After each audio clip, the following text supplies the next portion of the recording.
all, welcome back to my YouTube channel. This is me, Divya Narang, your educator.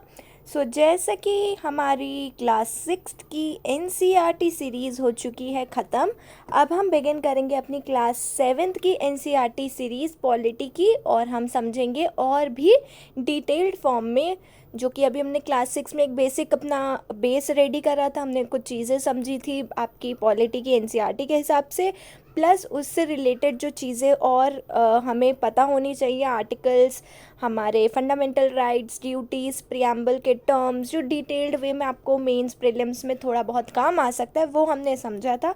अब हम थोड़ा एक level और ऊपर जाएंगे। अब हम और डेप्थ में और आर्टिकल्स को इस पूरे कोर्स में समझेंगे, बहुत सारी स्केड्यूल्स के बारे में समझेंगे, DPSPs के बारे में समझेंगे। जैसे कि यहाँ पे सिलेबस है, नेक्स्ट लेसन हमारा, मतलब जो लेसन से स्टार्ट होंगे वो नेक्स्ट से होंगे। यहाँ पे सिर्फ और सिर्फ सिलेबस डिस्कस किया गया है कि क्या क्या हम इसमें पढ़ेंगे। यूनिट 1 हमारा बेस्ड है इक्वालिटी इन इंडियन डेमोक्रेसी, ठीक है।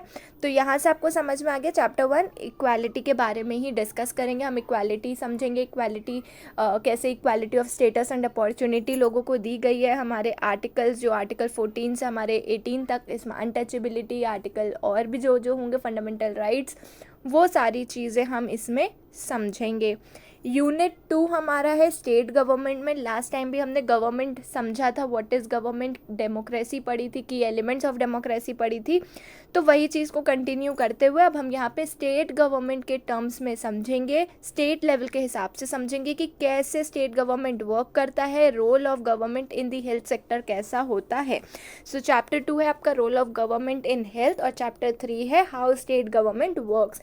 तो एक तरीके से आप समझ लीजिए, हमारे जो 3 लेवल्स होते थे, national, state and your local government, panchayat और म्यूनिसपैलिटीज़, जो कि हमने क्लास 6 में पढ़ा था, यहाँ पे अब हम पूरा समझेंगे स्टेट गवर्नमेंट के बारे में, उनकी फंक्शनिंग, उनकी वर्किंग, वो कैसे क्या उनका रोल होता है हेल्थ सेक्टर्स में और बाकी चीज़ों में।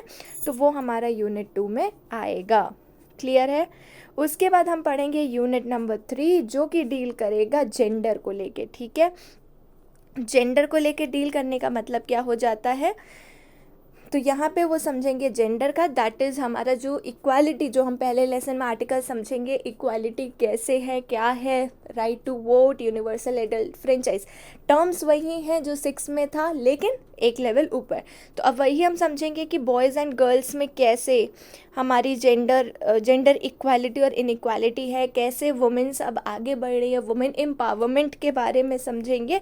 तो ये सारी चीज़ें हमारी इसमें आएंगी, ठीक है। तो लेसन नंबर यूनिट 3 है जेंडर, जिसमें चैप्टर नंबर 4 है growing up as boys and girls. तो हम वहीं पे समझेंगे बॉयज़ एंड गर्ल्स में कैसे चेंजेस होते हैं। जैसे अगर आपको याद हो, जब हम क्लास 6 की NCERT सीरीज़ कर रहे थे, वहाँ पे हमने समझा था कि अगर कोई सॉफ्ट स्पोकन है, that is considered as a girl, ठीक है। हम उसके ट्रेड समझ पाते हैं उससे ही, है ना। अगर हम बोलते हैं कि वो स्पोर्ट्स में अच्छे हैं, तो that means we always refer to boys. But आज के ज़माने में कितने फीमेल हैं जो स्पोर्ट्स में भी बहुत आगे हैं, करेक्ट, सारे स्पोर्ट्स में इक्वली पार्टिसिपेट कर रहे हैं। तो कैसे growing up as boys and girls में डिफरेंस होते हैं, कैसे इक्वालिटी एंड इनइक्वालिटी फेस होती है, वो समझेंगे। फिर चैप्टर नंबर 5 है वुमेन चेंज द वर्ल्ड। तो कैसे वुमेन एम्पावरमेंट के बारे में आएगी बातें, वो हमें यहाँ पे पता चलेगी, कैसे पोस्ट फ्रीडम, कितने स्ट्रगल्स के बाद वुमेन को एक प्रॉपर राइट, एक इक्वल राइट दिया गया है एज़ कम्पेयर टू मैन। तो वो सारी चीज़ें वुमेन एम्पावरमेंट से रिलेटेड हम इसमें समझेंगे।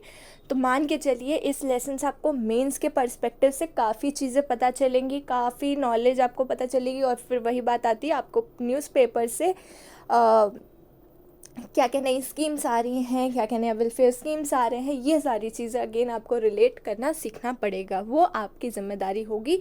आई will tell you the basic of all these things, आपको आइडिया दे सकती हूँ, but rest reading the newspaper, relate करना, that you will be understanding and learning खुद से विद जब जैसे जैसे आपका नॉलेज बढ़ता जाएगा, आपको अंडरस्टैंडिंग आपकी बढ़ती जाएगी, ठीक है। यूनिट 4 हमारा है लास्ट, मीडिया एंड एडवर्टाइजिंग, जिसमें अगेन मीडिया क्या होता है, मीडिया का रोल क्या है, पॉजिटिव नेगेटिव बोथ, ठीक है। क्योंकि कुछ अच्छी चीज़ें होती है कि हाँ, हमें मीडिया के थ्रू हमें चीज़ों की नॉलेज अपडेटेड हो जाते हैं, क्या चल रहा है हमें पता रहता है, ठीक है, लेकिन कुछ प्रोस होते हैं तो कुछ कॉन्सिक्वेंसेस भी आते हैं। तो हम मीडिया समझेंगे, हम एडवर्टाइजिंग समझेंगे, और कैसे मार्केट अराउंड अस है वो सारी चीज़ें हम इसमें समझेंगे। ठीक है, तो आई होप आप लोग थोड़ा सा आइडिया बना पा रहे होगे कि कहीं ना कहीं इसमें हम वुमेन एम्पावरमेंट, जो कि बहुत इम्पॉर्टेंट है, सबसे इम्पॉर्टेंट हो गया स्टेट गवर्नमेंट के बारे में समझना, उनकी फंक्शनिंग कैसे होती है, कैसे उनकी वर्किंग होती है, ये वेरी इंपॉर्टेंट टॉपिक है। और इक्वालिटी तो है ही है, क्योंकि इंडियन डेमोक्रेसी में कैसे इक्वालिटी है, प्रियम्बल में इक्वालिटी के बारे में बताया गया, equality of status and opportunity के बारे में बताया, and to promote among ourselves. ठीक है, तो वो एक इम्पॉर्टेंट चैप्टर, डिग्निटी आ जाता है इससे टर्म रिलेटेड। फंडामेंटल राइट्स में जितने भी right to equality, right to freedom, हमारा अनटचेबिलिटी से रिलेटेड, क्योंकि ये सारे आर्टिकल्स इक्वालिटी को ही रिलेट करते हैं, तो ये वाले आर्टिकल का टर्म्स आपको फंडामेंटल राइट्स सब समझने पड़ेंगे। So this was a overview of how a class 7th NCERT polity series will be working, और हम बिगिन करेंगे अपनी क्लासेस। आई होप क्लास 6 की NCERT सीरीज़ आपको हेल्पफुल रही हो अपने पढ़ाई में, आपको लर्निंग के लिए, और आई होप कि उसी के तरीके से आपको क्लास 7 की NCERT सीरीज़ में भी मज़ा आए और आप लोग अपनी न्यू लर्निंग डेवलप कर पाएँ, and would be helpful for your prelims and your mains. और रही बात प्रीवियस ईयर क्वेश्चंस की, वो मैं श्योरली लाऊंगी, but please wait for some time, because और भी चीज़ें चल रही हैं। So I will bring that series as well, जिससे कि आपको एक आइडिया मिल पाए। Okay, so that's it for this lesson. Stay tuned, keep learning, keep watching, have a wonderful day ahead. We'll meet you super soon with the lesson number 1, equality. Bye bye.